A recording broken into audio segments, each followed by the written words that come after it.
This is the boldest election interference ever attempted in this country's history. And if you doubt that, if you think it's maybe on the level, then we suggest you look carefully at the indictment that was unveiled today.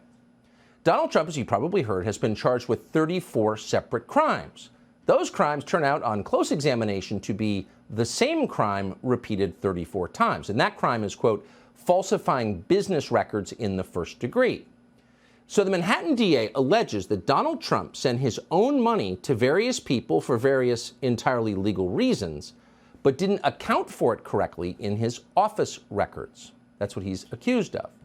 And even if what Alvin Bragg has said Trump did, he actually did do, Trump could not be charged with that because the statute of limitations has expired.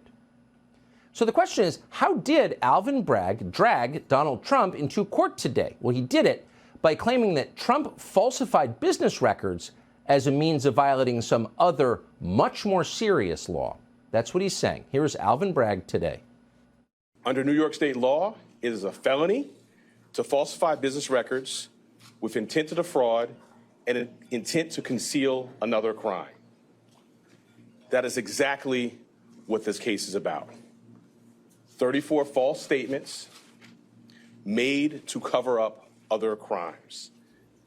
These are felony crimes in New York State, no matter who you are. We cannot and will not normalize serious criminal conduct. The defendant repeatedly made false statements on New York business records. He also caused others to make false statements.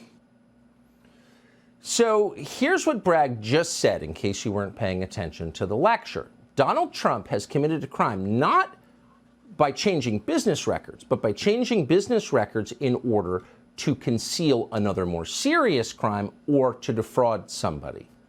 So let's take it this in order. What is the more serious crime? Well, we have no idea because Bragg hasn't told us.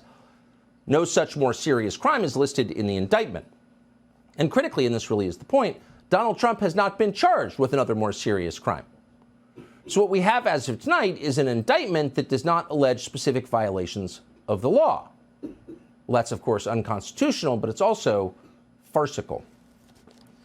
What about the fraud claim you just heard Bragg make on television?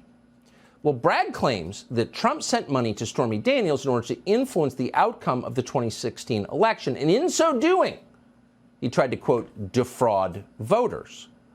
Well, that turns out to be an actual crime that's on the books. Bragg is claiming that Donald Trump committed a campaign finance violation, which is a federal crime, by the way. The problem is he did not commit a campaign finance violation. Nobody is claiming that he did, including the Federal Election Commission, which has investigated this question. So as a legal matter, the case brought today, the 34 felonies, make no sense at all. It's ridiculous.